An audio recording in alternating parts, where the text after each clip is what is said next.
Immerse yourself in the lives of the BYU Cougars. This is Deep Blue. This is Deep Blue with Jason Shepard.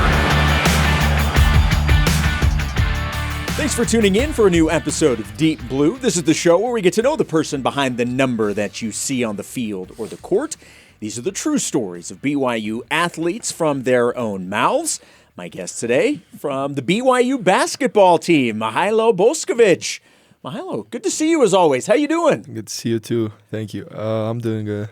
When the season came to an end, there's a lot of stuff going on when the season comes to an end. But you had a decision to make, but you made a decision very, very quickly. You were coming back to BYU. Why were you so definitive that I'm coming back, this is where I want to be? What went into that decision for you? Well, honestly, like right after the season ended, it wasn't like that clear of a decision. You know, I was contemplating a lot, like right after the Alabama loss, like on the plane home. Yeah, just like it was a big decision for me to make because, you know, it's kind of this. I think this is probably my last season of college basketball, and then I was just gonna, you know, decide what's best for me. You know, the season, even though it was a great season, I was happy to be a part of it. It didn't really like go the way I thought it was gonna go. You know, I was kind of dealing with some injuries throughout, and even before I came here, it was kind of a weird situation.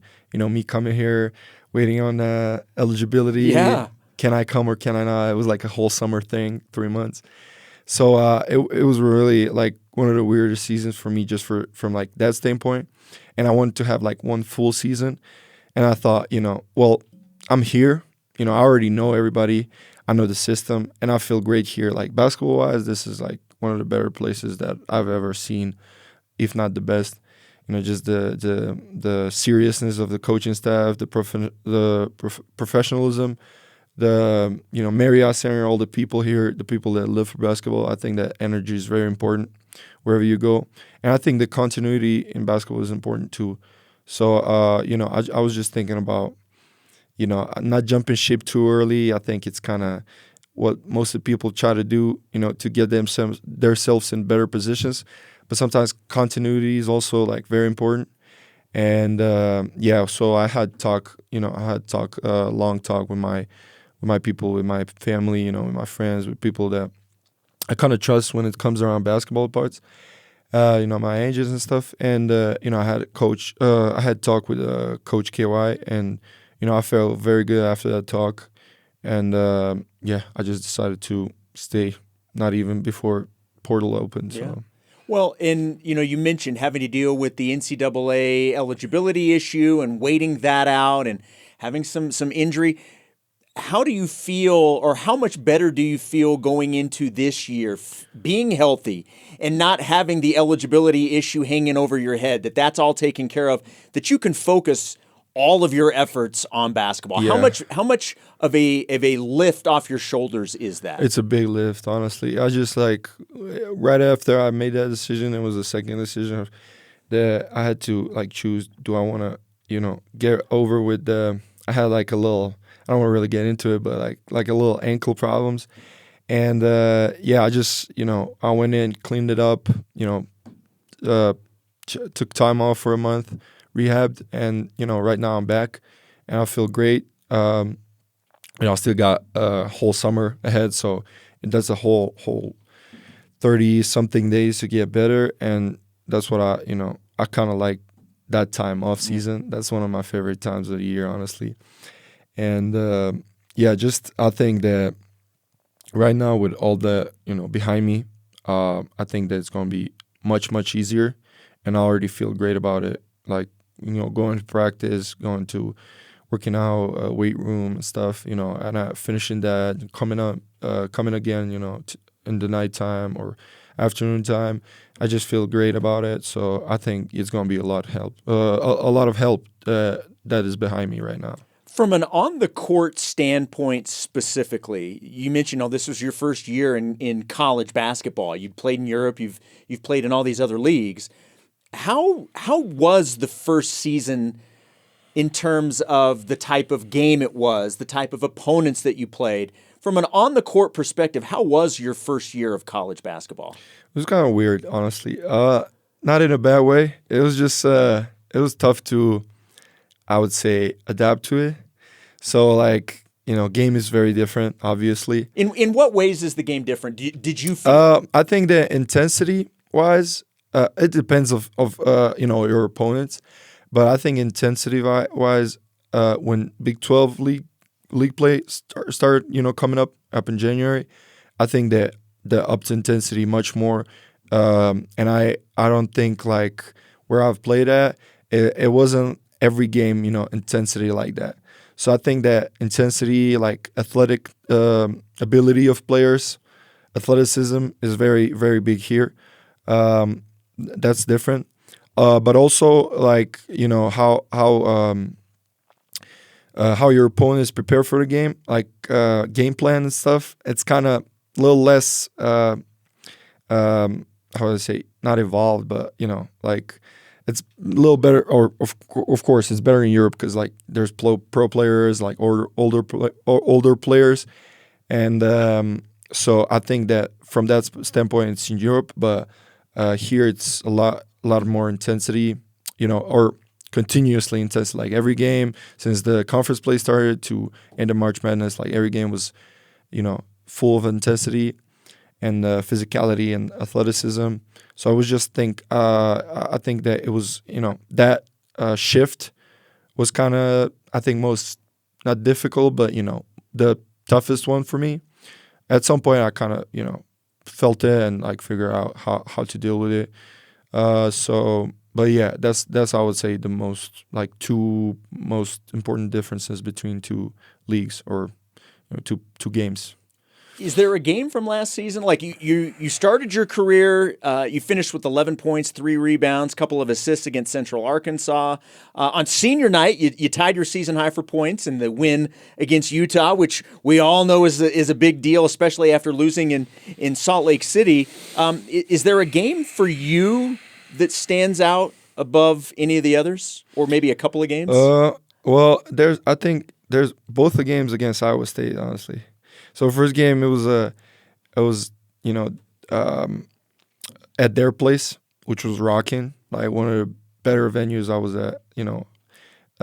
Hilton Coliseum is impressive. Yeah. So hostility, like just like when you, on the road game wise, that's like one of the better venues that I've been at. It was a tough game, and it was just like we won it at the end, very very tough. But I feel like that game I've kind of figured out. Okay, like I'm in my groove right now. So the next game was Utah game, which I felt great at. That was my parents came in Utah, before that game, so that was their first game watching me. I think that also kind of made it easier for me. Everybody, like if you like watch it back now, every bucket I make, I just turn around, like look at them. Like I saw where they were standing at the stands, so I was kind of just feeling great. And game after that was also Iowa State. I think that was my best game of the year. That I felt great at. The conference tournament, yeah, which I think. So we started good. We had a good run for like 10 minutes, I would say 11 minutes, and then they started firing.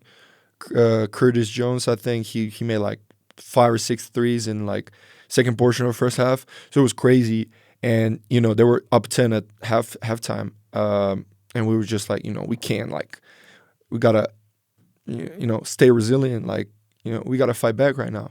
So and then after that, if I remember, I think I made like 3 threes in the second half, and it was like some close score there, like 72-75.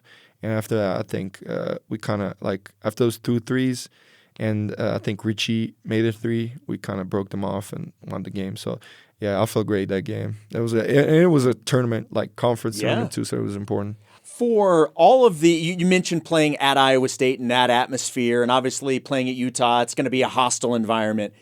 How did the hostile environments of this last year of college compare to hostile environments in some of the games that you played over in Europe. How were they different? Yeah, well, I love it. Actually, I love when like crowds as well. They're allowed, the fans. So I love the Iowa State game, like personally, and also the conference tournament. Even though if it wasn't like at their place, it was pretty close to their place. It was a lot of those fans.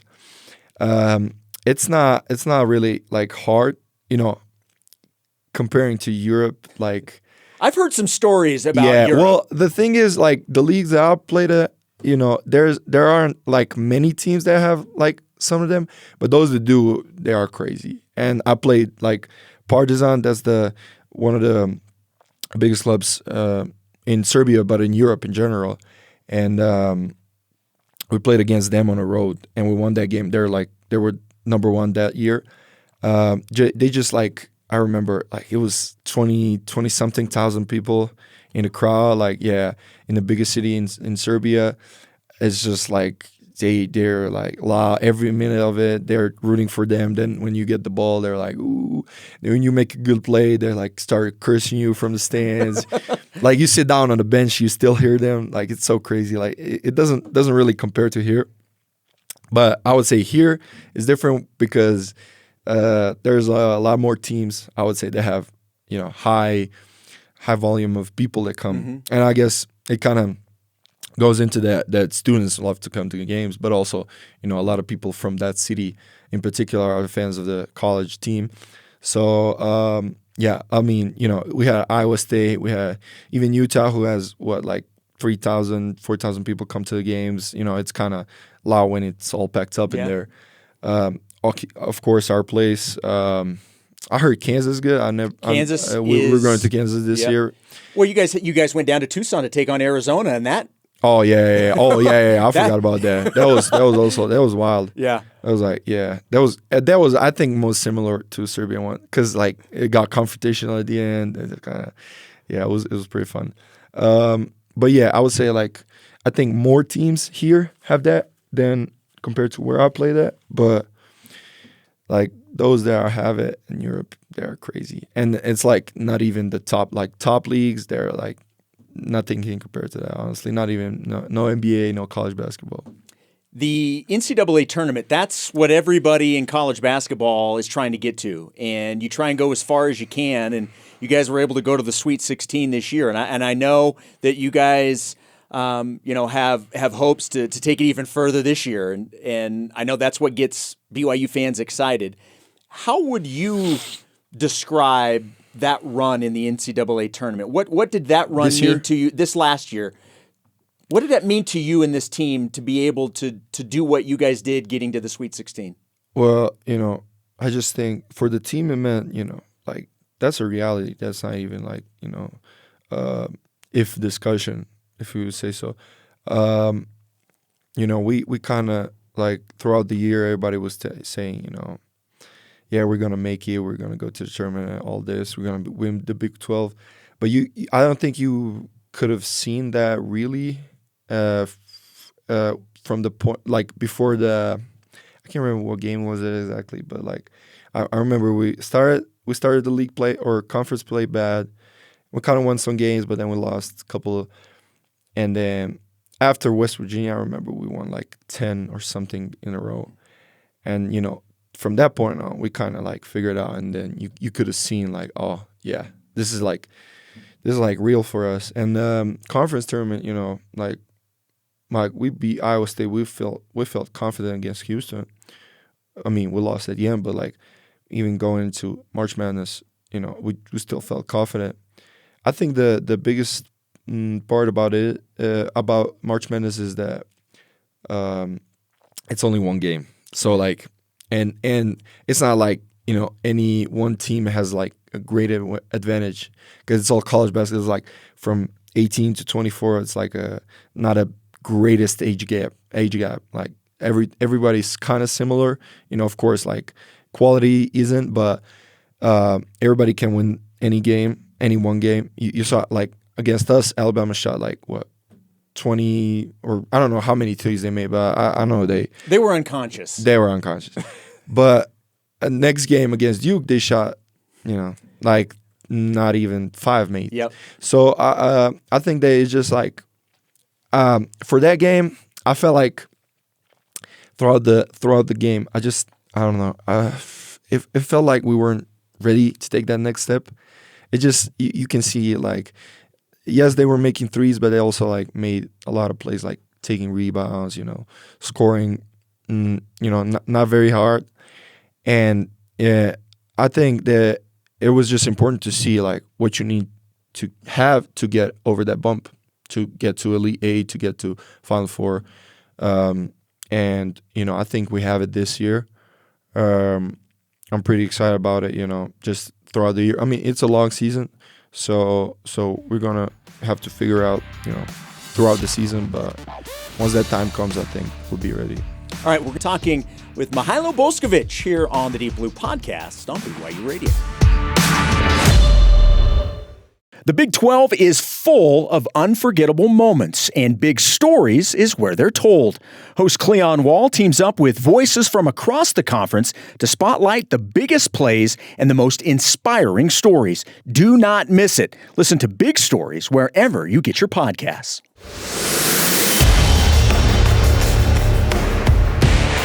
Welcome back to the Deep Blue Podcast here on BYU Radio. I'm your host, Jason Shepard. My guest from BYU men's basketball, all the way from Serbia, Mihailo Boskovic. And people still call you Bosco, right?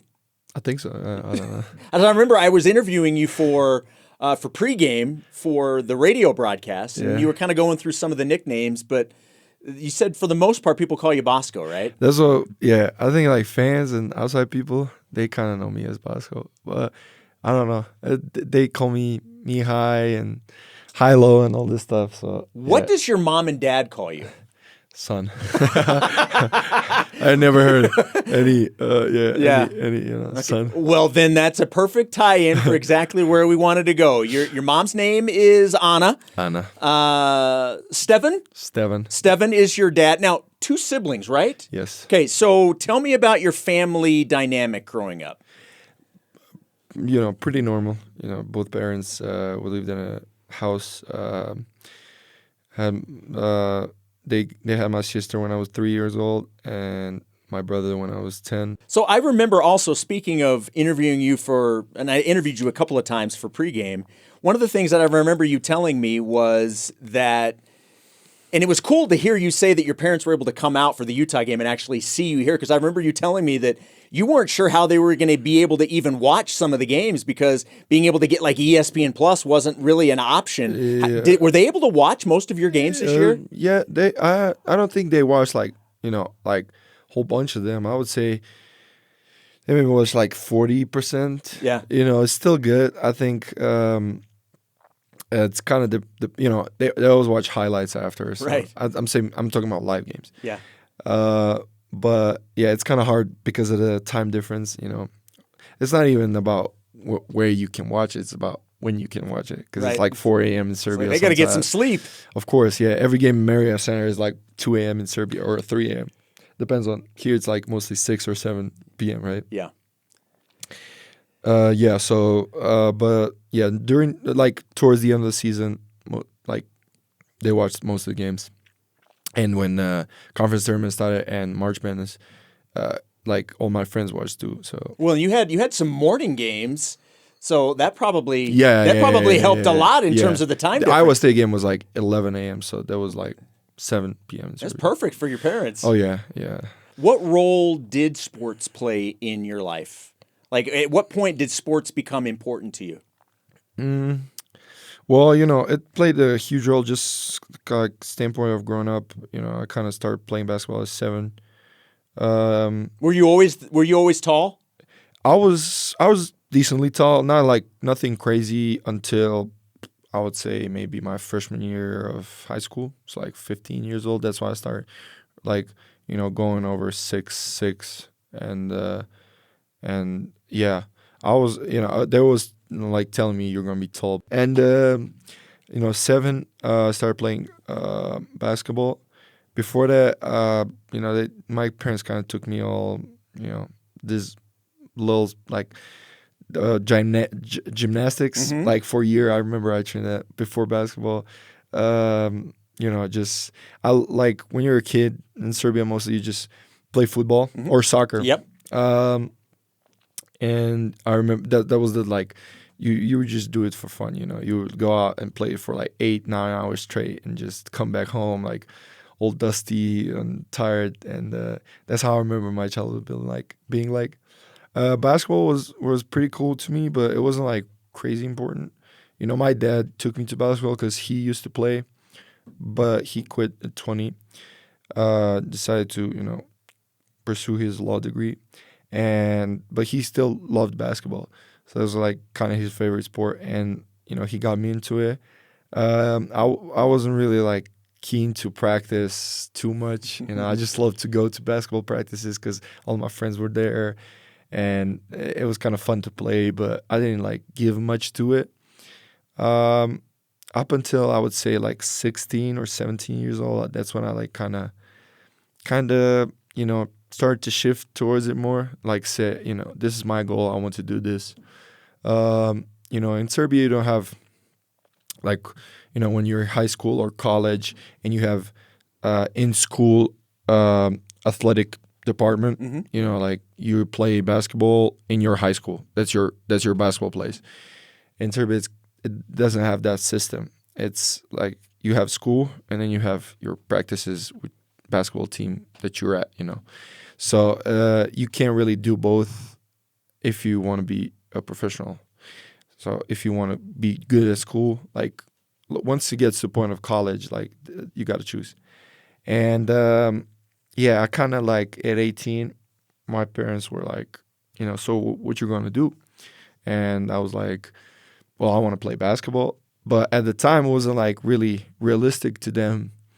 And I get them, of course, like every parents or every, or teachers maybe say, oh, that's not really realistic. But, for me, I kind of understood it. So where did that belief in yourself come from? I don't know. I honestly don't know. It's like a blind belief, blind confidence. Sometimes that's the best, right? Yeah. Right now, when I look at my 18-year-old self, I'll be like, he was delusional, but I'm here, so he obviously knew what he was talking about. It just like, I was to some point I was because I wasn't really realizing how much you need to work on to get to a high level. Basketball.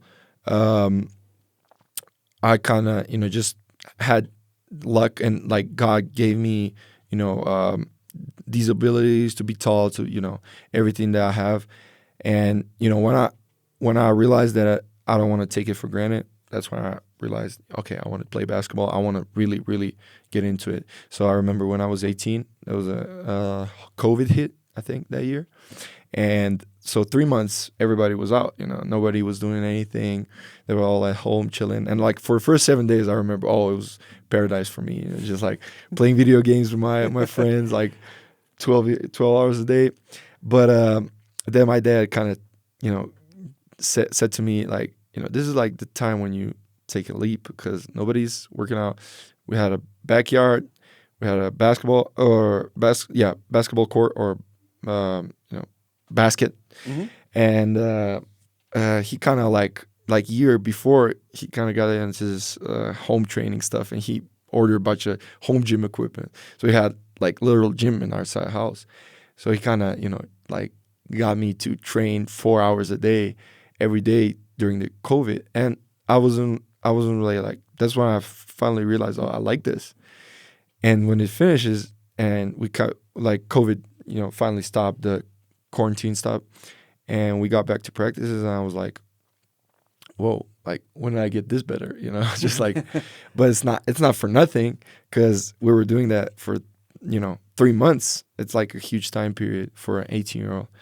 And like next year when high school ended, I just decided, I want to play basketball. So how does it work? Because obviously in the United States, as you mentioned, you go through, they have AAU and when you play younger, and then you go to high school, and then you get recruited to college. So we kind of understand how that works. But you mentioned after high school, you can go to school and keep going, or for those that want to, like you, that want to pursue athletics as a profession, you gotta go pro. So is it a recruiting process with all these leagues? How does that part of it work? So this is how it works. So it's pretty similar up until high school. So like AU, you have like these little leagues and stuff.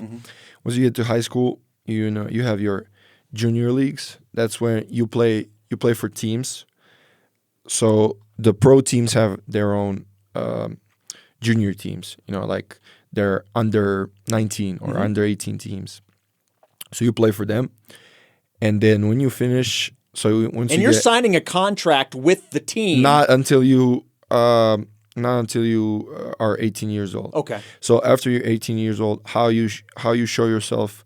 If somebody sees you, it's not like recruiting isn't like big as here. Here everybody can see a kid. Sometimes they can miss, of course, but most of the time in Serbia, it's kind of different. It's kind of, they don't have as many recruiters. But when a player is really good, he gets recruited. So when you finish your junior team stuff, you turn 18 years old, you have to sign a contract, and you then start to play for your pro team. And most of the kids, or most of the players, don't get playing time right away. Some of them, don't get any playing time during that contract. They just, try to develop them, but it's hard to get. It differentiates from the club to club. I had a luck to go to a club that, tried to develop young players, so they play them constantly, and that's where I kind of had all that. I had all the chance to get better and show my talent, and then. Yeah, that's pretty much how it works, So take me through then the timeline of where you played right up until the time BYU came into the equation. So we'll stop there. So you get done with high school. Yeah. What's the timeline for your basketball over the next couple of years then?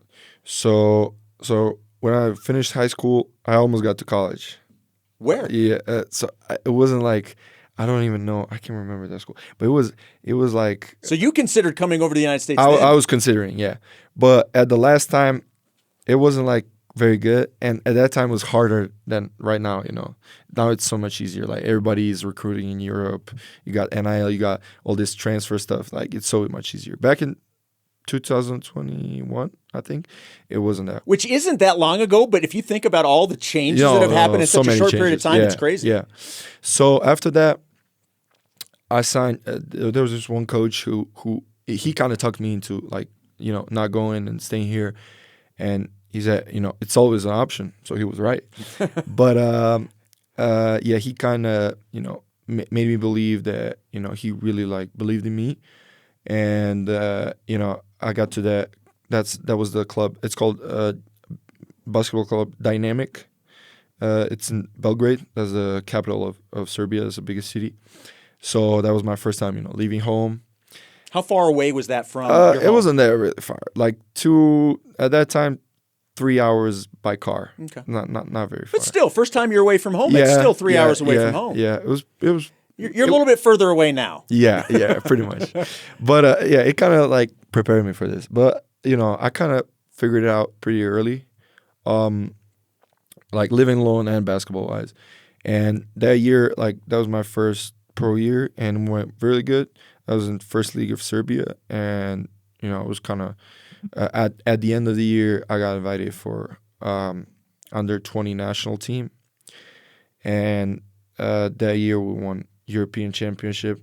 7-0, right? Yeah. And you were MVP.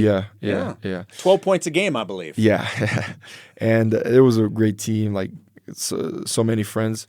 That I already made, and from then still stayed close with them. So after that year, I had another year with that club, and that was even better year. So I got an offer to sign for a club. It's called Igokia, and it's in Bosnia, but it's also not that far away. It's kind of 6 hours away from home by car. So that was the level up. So that was the first Serbian league. This was the Adriatic League. So all the countries from whole Balkan, they played in that league, or the best teams. So I played against teams like Red Star and Partizan, who are the EuroLeague teams, which is the top league in Europe. And that was a big like kind of learning year for me. That was the thing I was talking about. Coming in young, like 21 years old at that time, and to club like that, it's pretty hard. You don't get much playing time. You in practices also, like, it's pretty hard. You got all these like older people in front of you, more experienced. Even though you may be more talented, than some, you still, like, you have to earn it, and it's hard to earn it, honestly, because most of the teams look at winning, at that level, and you're gonna go with somebody that's more experienced, that somebody that's younger. So, like, for the first half, I didn't really play much, and then for the second half, I played more, and that's when I kind of like started figuring out I feel good, and it was like same like here, at that point I was like, okay, I'm going to second year. Continuity is very important. I want to stay. They changed the coach. I had a talk with new coach. He was very, good, and I think about staying. And like I remember, like, right after I talked with him, I got a call, and that was my agent. He was like, yeah, season finished, blah blah blah. I had like an injury or something. So that was last summer. So I had to like pause for a month and like do some rehab and stuff. And he was like, "How you doing?" Blah blah blah. I got this call from this college coach. I'm like, "College coach? Like, I can still go to college?" He's like, "Well, the NCAA changed its rules about NIL and about eligibility. Like, everybody has 5 years now, transfers, all that. So it's pretty like possible for you to come." And I'm like, well, like, if it was year before, like, I would be like, oh yeah, heck yeah, I'm going. But at that time, I was kind of already locked in on European basketball, and I knew where I wanted to get, and I kind of had this plan in mind, and this was like a sidetrack for me, and I was like, well, I don't know, how that works. I have to talk to him. I'm really like, I'm kind of thinking about staying right now. I don't really, I don't want to get another, option to consider. And he's like, okay, just talk to him, and then, we'll see after that. And, I had a talk with Coach KY, and, we had a great talk, obviously. And, when after I learned about, the college, the school, the basketball team, and what he wanted to bring, because I realized that it was his first year, too. I felt very good about it, and then I was kind of torn. So, like, half of the summer was me deciding, do I want to go or do I want to stay? But also at that time I had to start, working the papers, working all the stuff that you need to work on. Luckily, because I wanted to come to college like before that, like a year or 2 years before that, I had already done my SAT, done all the transcripts. You remember when I told you that you can really like maintain college and pro basketball? So my mom kind of made me just take this it's like an online school more. It's still a college, but like you do it online, and it's easier for you because you're a basketball player. It was pretty easy. It's not a lot of work to do, but it kind of kept me in that loop that I can still be eligible. See, moms know. Yeah, so it was, and for me, that was like, oh yeah, this is a sign I should go. I already have everything. If I didn't have like one thing out of like, or transcripts, SAT, or anything out of that, I would probably not make it to be eligible. But since I did, I had it all, and it was just like NCAA's timing that I had to wait on. And, I gave him all the documents. It was all good, but they were kind of, we're still, don't think we can make you eligible.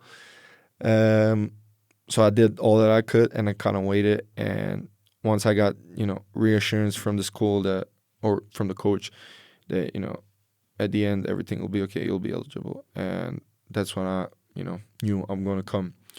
And it was kind of late August, so I missed all the summer practices, everything. So the first time you came here was the first time you had ever been here. You had never been here on a visit or any of that, right? To BYU? To BYU. Yeah. So take me through that then, because a guy that grows up in Serbia and has no connection to the state of Utah, to BYU, to the predominant religion here, to the coach.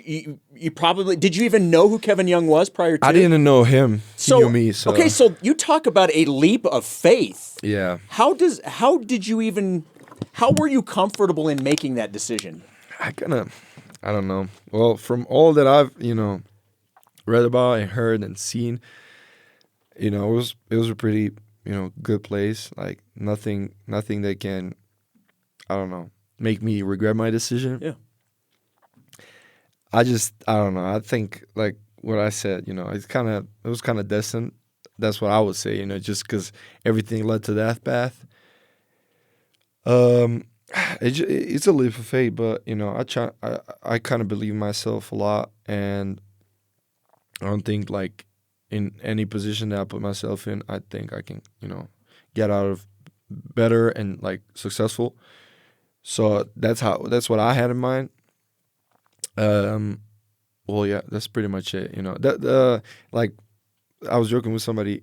First time, so my first time coming to US was, I think, year before that, and it was Miami for a month. So which is very similar to Provo. Yeah, so I would say that was a big kind of shift in different direction. But it's still, I like, for me, like being here, I know what's my goal in mind. It's basketball, number one thing, and everything else comes after. But also, it helps that, my first, recollection now that I remember was like meeting everybody. Everybody was so kind. Everybody was so like, nobody was mean. Nobody was, no, I'm not even talking about like teammates and anything. I'm talking about people around, professors, students, just like neighbors and stuff. So I felt very good about that. And, it's pretty good when, there's not a lot distractions. Nothing can like kind of get you off that path. So that's a pretty good thing too. Well, and going off what you were saying about Coach Young, you're echoing a lot of things that I hear from all of the other players that have been here since Coach Young came to BYU. And yes, there's the basketball. Yes, there's the opportunity to play in the NBA, and there's all those things that go with it. But they're all here because they believe in Coach Young, they believe in what he is doing, and they believe that he cares about them. What is it about Coach Young that means the most to you? I think just, I don't know, he kind of like gives you this belief that he doesn't lie to you, and it's just like important, because like throughout my career, I kind of went through a lot of coaches, and it's not always the sure thing. Like you can be told something and it's not what happens. I don't even say it's like lying. You just say it's that sometimes they have to protect their job too. When you have a coach who's first assured of their position, and first thing in their mind is, how can I make this team better, and how can I make my players better? That's very important for you as a player to know that he's in the right place. And like, I think like every talk I had with him was, eye to eye, dead honest, like straight to the point. No, like, sugarcoating it. And it was all good stuff that me and him talk about. So I felt very good about it. But I think in general, he just knows basketball, and he's committed to it. Like, he has a great group. He has a great team around him. He knows how to, like, put everything in its place. They have all these meetings. Like, everybody after a meeting talks about, oh, what he said, or coach, said that, kind of he's like a captain of a ship, and I think he leads it very good. Like that's I think the important thing for a coach, but also like I think that he really understands basketball. Like coming from Europe to USA, I think like also like things that are different is they're like coaches that I worked with before. Like it's kind of they know basketball. Like they have it. Like I don't really know how to explain, but maybe it's difference in the game too. But it just before when I came to US, I wasn't really like, oh, it's kind of different. But he really understands basketball, and it's from the personal standpoint, like to you as a player, but then also team. Yeah. How a team should work. How should we prepare for a basketball game? So I think that it's very important for players, and it's just great for this program to have that kind of caliber of a coach. And he's also a great person. Like he's chill. He's pretty like he's a friend with everybody from players from love the him. team. Players love him. Yeah. So that's also important. Yeah. Nobody can say nothing bad about you, and you're just doing your job. So last question, and I want to ask you as a two-part question. So I want to ask you a question about expectations for this upcoming season. I want your own expectations for yourself and team expectations. How would you answer that? So team expectations, everybody's saying it right now, and I don't want to be repetitive, but as a competitor, you want to go all the way every time. And I can't even say like, oh yeah, Final Four, because then you're not in the finals, right? And if you're not in the finals, you're not winning. So for me, like expectations just for this team is to like get into every game like 100% seriously, and I think we can win every game, like against anybody. I want to win, and every one of them wants to win too. So I think that if we just keep it that way, we can do a lot of great things. Like personally, I don't really like to say, oh, we're winning this or winning this, not because I'm scared we're not to, just because I like to keep it to myself, and then Sure. after you talk your talk. But I would say like what everybody else is saying, what the expectations are for us, because they are big. We got a great team around us. And personally, I would say just I don't really like